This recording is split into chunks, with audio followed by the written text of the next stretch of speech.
It was one of the worst floods in German history. Last July, water swept through towns, lashing rain washing away the land. Extreme weather bringing a European superpower to its knees.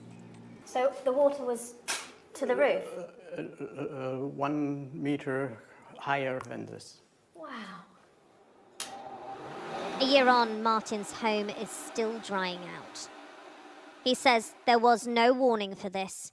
He could only watch as water inundated the care home opposite, killing 12. We heard one of the people living in this building crying, help me. And he was holding on a tree or on the window. He was the only one who survived this in the basement. The scars of the storm are still visible. In some streets, no building was left untouched. Businesses have closed. People moved away. This is the richest country in Europe, and yet a year on, some communities are just shells of what they were. Homes completely devastated.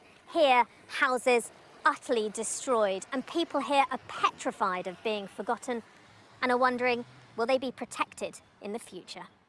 On the edge of towns, temporary villages house the victims. This is kitchen. This is our kitchen.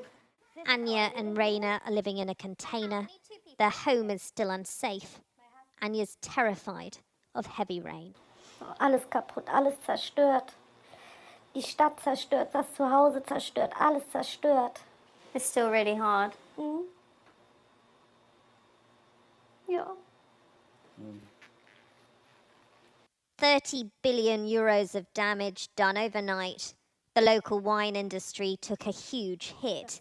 Peter's selling flood-soaked bottles to raise money.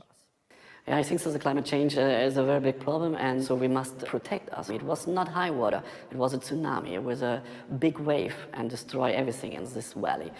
As communities try to rebuild, experts say this could happen again.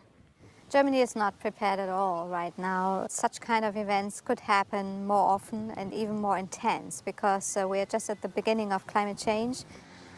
Unprepared and under-equipped, Germany's government now has a new disaster plan.